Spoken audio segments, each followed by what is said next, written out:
Thanks for letting me talk about this exciting trek that Shiva Devkota, who's going to be speaking tonight, will be talking to you about. In June of 2021, we're scheduled to go to Nepal for an exciting opportunity to explore mushrooms and the ethnomycology of the Everest region of Nepal. And so without any further ado, I'd like to show a video about the trek. After that, I'll introduce Shiva Devkota from Pokhara, who got up early this morning. It's almost 5 minutes to 6 in Pokhara, Nepal.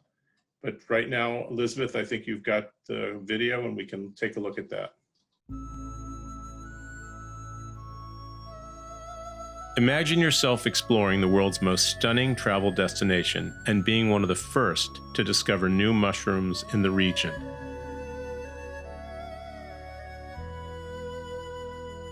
Join me, Rick Silber, Executive Director of International Mountain Trekking and avid mushroom hunter, for an incredible eco-mushroom expedition to Nepal's Khumbu region, situated in the heart of the Himalayas. You no longer have to be an expert climber to experience these glorious mountains and mushrooms in their natural setting. We've custom designed this fungi foray to Everest Base Camp to be accessible for all skill levels of hikers. International Mountain Trekking's licensed guides and Sherpas are seasoned professionals and are trained to take care of all of our guests' safety and needs. This unique 15-day, all-inclusive mushroom-oriented trek combines adventure, culture, and science, and will be led by conservation biologist Dr. Shiva Devkota, Nepal's foremost mycologist.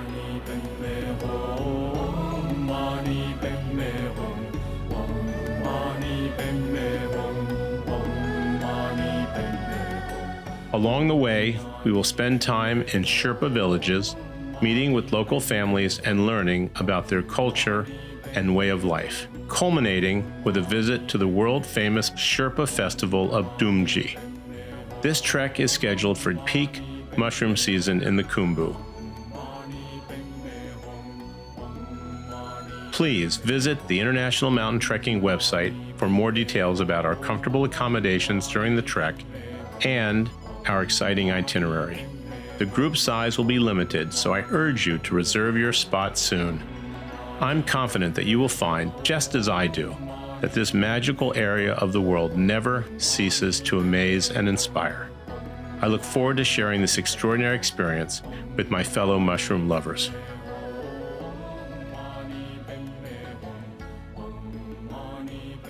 So, thank you, everybody. If you have any questions about this, just hit me up on the chat. Or go to the website, and I'm happy to talk to you about this. Right now, I'm thrilled to be able to have introduce you to Dr. Shiva Devkota.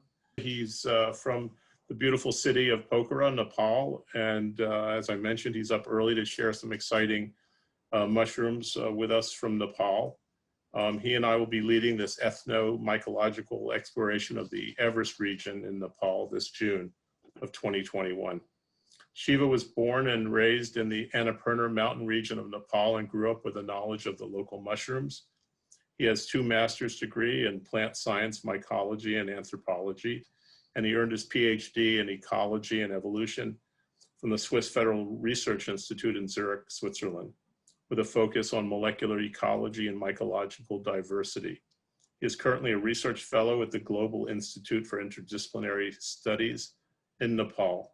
Shiva has been working for over 17 years in the Himalayas and other parts of Nepal, leading governmental and other academic organizations in understanding biodiversity, climate change, and the impact on local indigenous communities. He has an interest in mushrooms, lichens, caterpillar fungus, which I gave a short presentation last year, their taxonomy, ecology, and ethnomycology. And right now, Shiva's developing an in-depth research project, the Wild Mushroom Mapping Project for the Sagarmatha National Park into the diversity, distribution, and ethnomycology of the region. So with that, we'll start the presentation. Shiva, are you there? Good. Thank you, Rick. And thank you so much, everybody, for being here. And thank you very much for hosting me. So as Rick said, that we are going to bring on an exciting expedition in Nepal. Though the title of our presentation is about the mushrooms of Nepal, but here we are going to basically focus in the Khumbu, that is Everest area. And we'll have an opportunity to explore wild mushrooms, their culture, and we have opportunity to discover, and together with the mushroom foray, we'll have also opportunity to have great adventure in Everest area. Yeah, next week.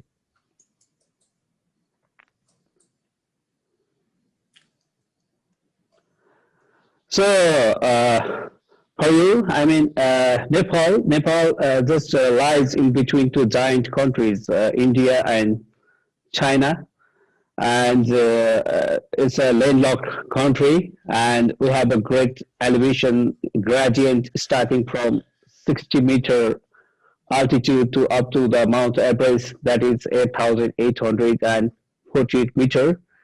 So having the different topographical settings and different elevation gradients, we will enjoy different biogeographical zones, different vegetation types, and of course, varieties of mushrooms starting from our trip up to the end of the trip.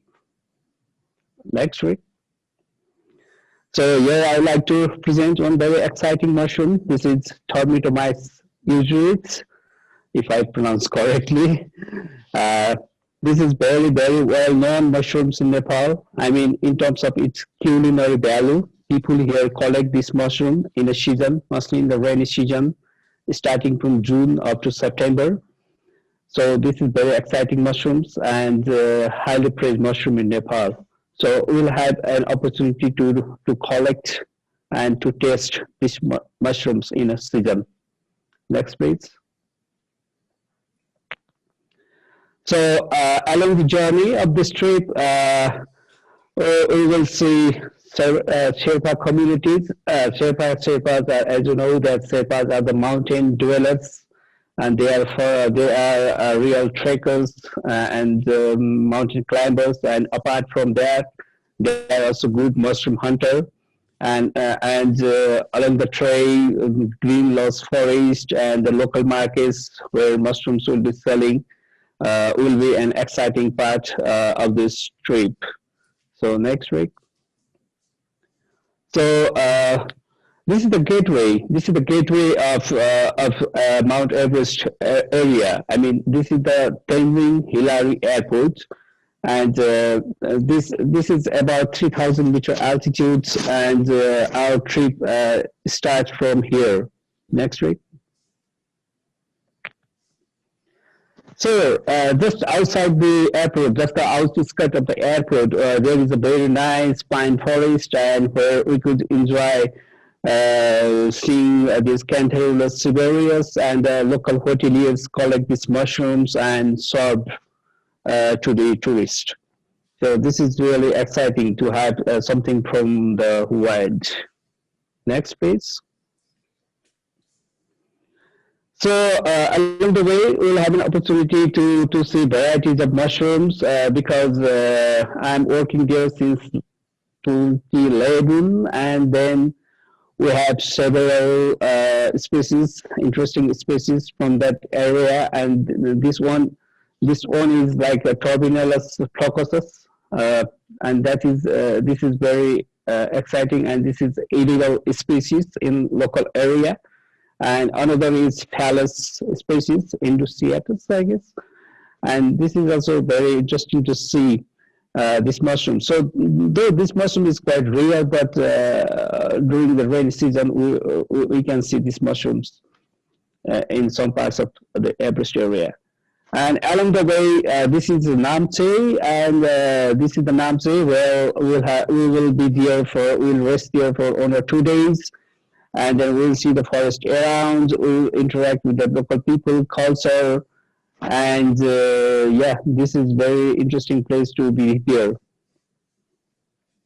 And right there with the mountain, that's the Mount Amadablam. And along the trail, we'll see several yaks, And this is the flower, Rhododendron arboreum. This is the national flower of Nepal. So, so along the trail, the forest will be like, totally flowery with red colors, flowers, and everywhere. We have about 32 different varieties of rhododendrons in Nepal, and we will see several varieties of rhododendron in Everest area alone. Next, please. Yeah. Next. Okay. So this is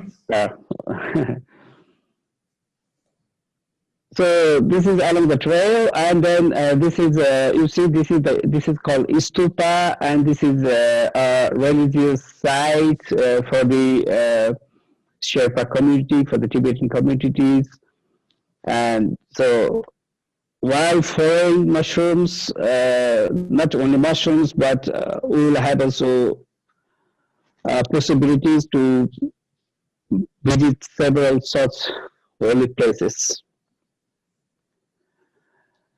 And yeah, and this is Pengboche monastery, located at about 3,860 meter elevation, and yeah, and from here a kind of dense alpine forest starts, and where we could get several varieties of mushrooms. So this is why I'm showing is that just to give an impression beyond the mushrooms. So talking about the mushrooms in Nepal, I mean, everything here we need to start from the scratch. I mean, not lots of work have been done on mushrooms, and here very few mycologists working in Nepal, and many areas in Nepal are still waiting for their explorations. So far we have reported only about 1,291 species, though we have great possibilities to have thousands of mushrooms having different ecological settings.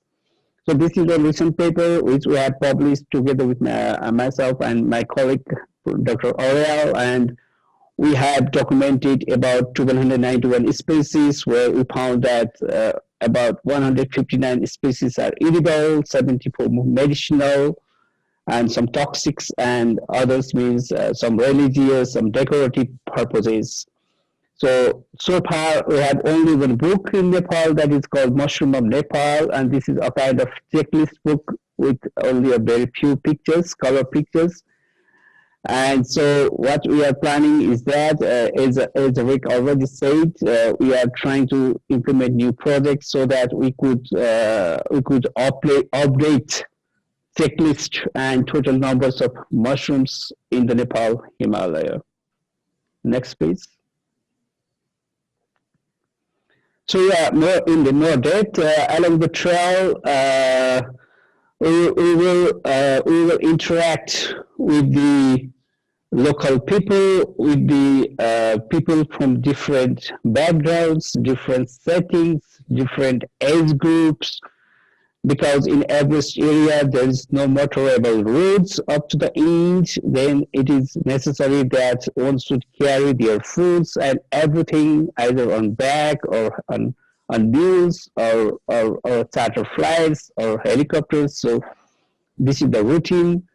So beyond the mushrooms, beyond the Sherpa culture, yeah, we could have interact with the people with several settings of rural life. Here the people, I was just showing them some pictures of mushrooms so that they could tell me some story about that. Next one, please. Yeah, along the trail, we can see how local people, how local indigenous, local communities, they collect, and they, here the lady is just sorting out all the stops from the forest. So this is exciting. I mean, we can see there are lots of Ramaria, Cantarilus, Gratola, and other stuffs. And here I asked this couple to segregate which is edible and which is poisonous or which is religious. So this is a kind of sharing. I mean, here we are trying to integrate our scientific knowledge with the ethnic knowledge. Next page. And along the trail, I mean, here a lady from Sherpa community, she prepare fermented Laetiporus, the sulphureous, I mean, chicken of the woods mushrooms. And this is the trend. This is the trend. They collect mushrooms and they also dry or preserve mushrooms for the off-season serving. Next page. You see here, even we can buy some dried Laetipulus sulphureus. It was about in the elevation of 3,000 meter altitude. Next, please. So in season, in the rainy season, here the main mushroom season starts from June, July, August, and up to September. It's the rainy seasons.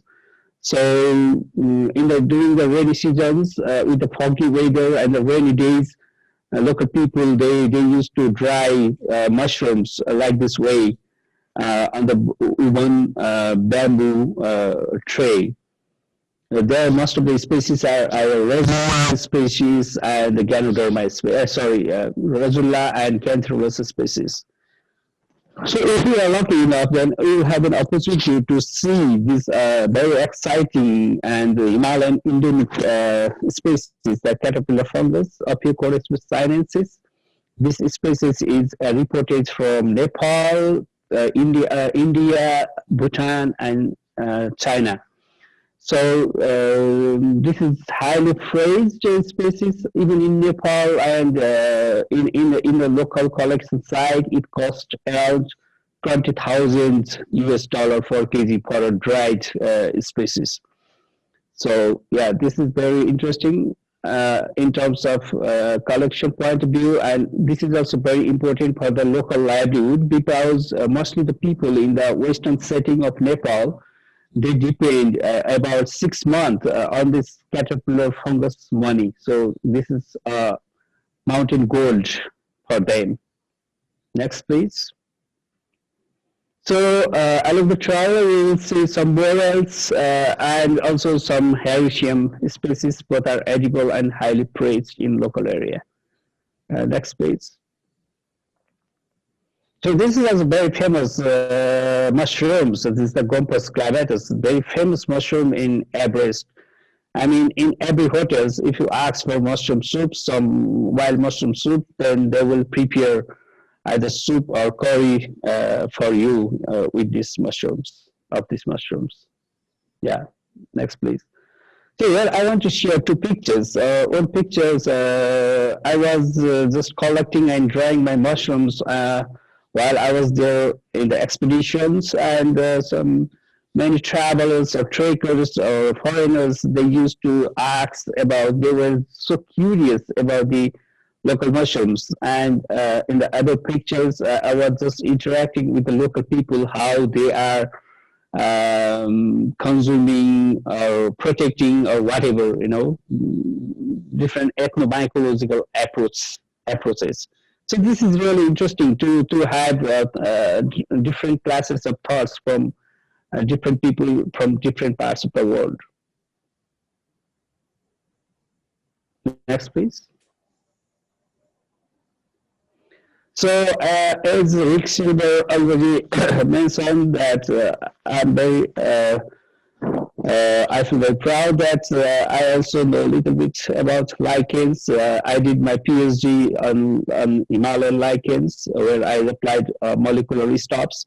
But this is very interesting lichens. This is Osmia nepalensis. This is endemic lichens in Nepal. And then along the trail, you could see several alpine trees with these lichens hanging from above. So this lichens not only for the decorative purpose, but it has its religious value because the local Sherpa communities they used to light, yak butter lamp early in the morning and in the evening, and to clean this butter lamp that is made of silver. They do not use any detergents. I mean, they use these lichens just to make those stops, those labs clear. So this is very interesting. I mean, from the religious point of view. Next, please. So this is learning together. I mean, the mountains are calling to see several faces, several peoples from different age group, from different professions, even monk or some farmer or some hoteliers. You know, they are so exciting with mushrooms. Though we don't have so many documentation from the Everest area, though we don't have any book from Everest area, but they have very varied knowledge on mushrooms. So their documentations and registration is equally important and demanding now, what I realized and what Rick realized. Next, please. So this is something different, and if we look in the global fungal scenario, I mean, this is the Global Biodiversity Information Facility website. I have retrieved from there, and if you see all the yellow dots, the occurrence of fungi occurrence reports from this Asian part, and mostly this global south and in Asian and African countries is seriously lacking. So in the red circle, we have Nepal there, and still we have so many opportunities to explore new mushrooms from Nepal and from this global south area. So what we need now, looking after that, we need a kind of field book or handbook from Everest area, that we are planning to bring. And our neighboring country, Bhutan, already got fungi of Bhutan book, but still we don't have such book here. This is also demanding in Nepal. And we could also explore the possibilities of domestication of some highly used and high valued mushrooms from the regions. And we are planning to, this is, I'm really happy to say that we are planning to bring on high altitude research station in Everest area. Maybe Rick will elaborate later if time permits. And where we are planning to bring biological, physical, and related on-site stations, so that scientists or anthropologists or whoever interested can join this institute and work from there. This is called Khumbu Research Center. This is coming soon. And Professor Mary is here. We are working together to make this possible. So next, please. So everyone, I would like to say that currently I'm running a project that's the digitization of mycological collections of wild mushrooms and lichens in Nepal, supported from GBIF and the Ministry of the Environment, Government of Japan. Where I'm doing, what I'm doing and what my team is doing is that we are just making checklist of lichens and mushrooms. We are looking every specimens collected in the herbariums and university, and we are trying to bring new checklist for Nepal.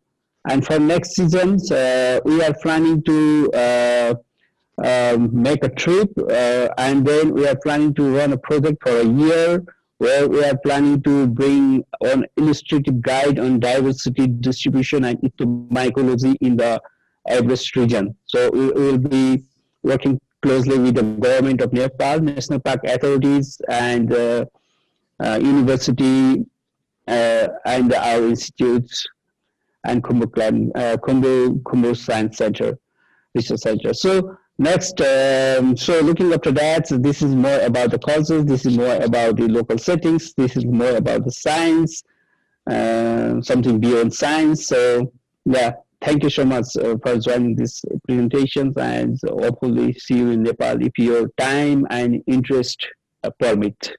Thank you very much. Thank you very much, Shiva. Thank you, Shiva. About the trip or anything else, you've got Rick Silver's website, or you can contact him at membership@mawdc.org. If you have any questions for Shiva, then please put them in the chat room. If we have time at the end, we will cover them. But for now, we need to move on. And we'll move on to Jared Urchek, who's going to give a presentation on Ganoderma.